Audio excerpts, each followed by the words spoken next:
is an active volcano and is the peak of a submarine mountain rising 1,600 meters above the sea floor, making this the highest volcano in New Zealand.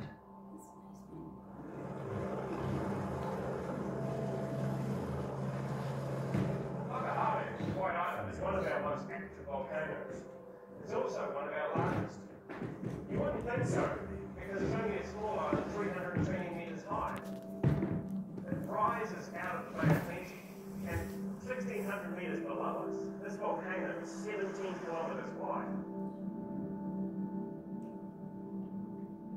Volcano, White Island, is New Zealand's most active volcano.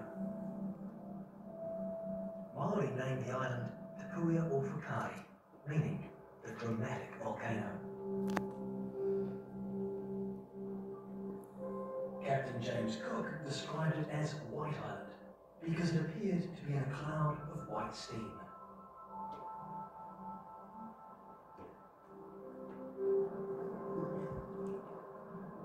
Above the sea level, White Island is dominated by this enormous crater feature.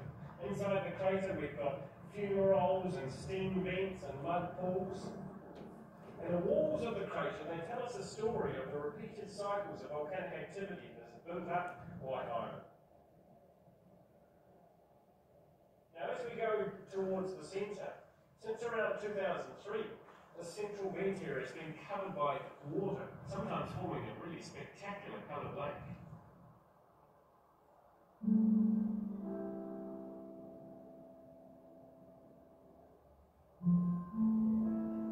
There've been 2 attempts at mining the sulphur on White Island.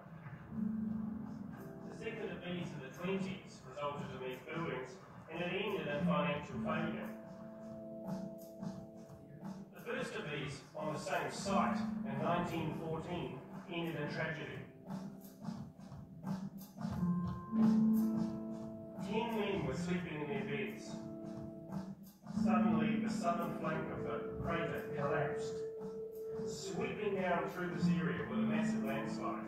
That landslide swept all the buildings and all the people into the sea. Later, when rescuers came, the only thing they could find was Peter the cat. Volcanic activity has created a moonscape shaped and patterned by eruptions, high temperature, and gas exploding through fumaroles. So what's surrounding me here are these beds of material draping the landscape. And these beds are made up of blocks and bombs that have been exploded or blasted out of the centre of White Island. The difference is, a block is solid.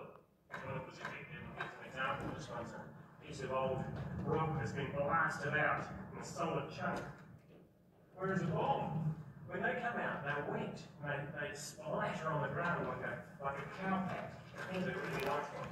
And if I break a piece of that off, it's actually really, really light, and it's full of vesicles.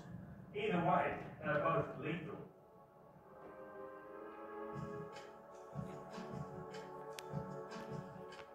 The reason why White Island is here is it's part of the subduction zone running through New Zealand. We also know this as the Ring of Fire. Since about 1976, there's been many eruptions recorded here. Mostly, though, they just affect this local area. On the mainland, the most we get is a dusting and ash. Here, though, you see this plume of white steam and acid gas, and it's this plume that you can see from the mainland.